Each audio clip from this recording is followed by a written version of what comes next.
Stand by for the Kubo review!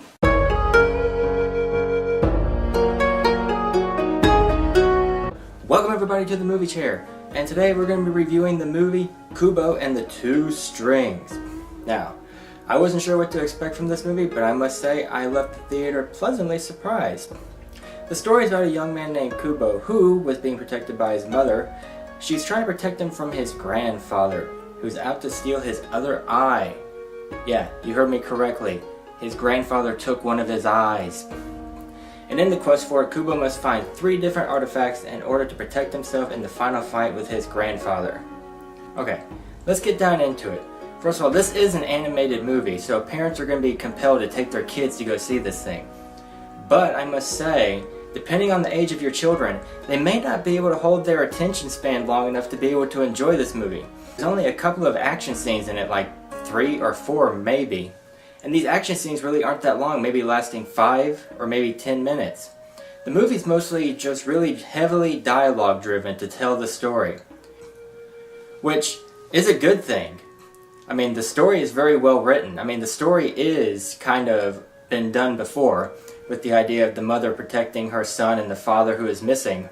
But the way that they tell the story, you really do start to feel the emotion for the characters in this movie quite strongly, I might say. And one thing that really does help with that is the music selection that they use with this.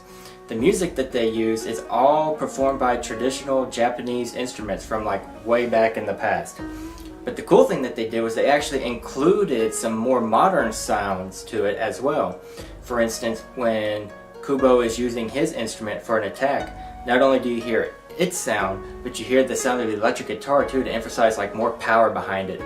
But like I said, a lot of the music in there does really help really drive home the idea of the emotion that you should be feeling for each one of these scenes as they progress on. Now, as for the animation in the movie, this movie is a 3D animated film. However, if you watch it, you'll notice that it has more like an old school look to it. Not an old school 3D computer animation, but more so an old school stop motion claymation animation to it.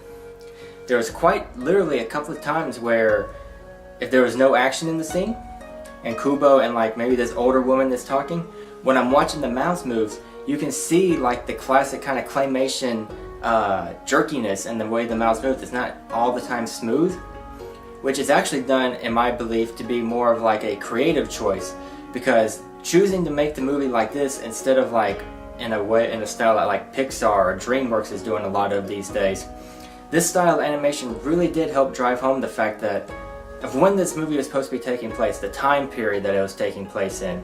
So I really think that did help it in the long run. So, what would I rate this movie? Well, I have to give it 2 ratings. If you're an adult, or if you're a child maybe 8 years or older and you can actually get engaged into the story, I would give it a movie theater, so that you can actually appreciate it on the big screen and actually appreciate the music and the sound with the surround sound speakers in the movie theater. However, and this goes out to parents, if you have a child that's below 8 years of age or younger, you know, I would say DVD. Because they may get bored in the movie theater because they don't like all the talking that's going on. It may seem too grown up for them, perhaps. Anyway, that's my thoughts on the movie. What were y'all's thoughts? Did you guys go and see it? Let us know in the comment section. And also, please like and subscribe if you enjoyed this movie. I'm Chris Lawrence, and I'll be seeing you guys in the next video.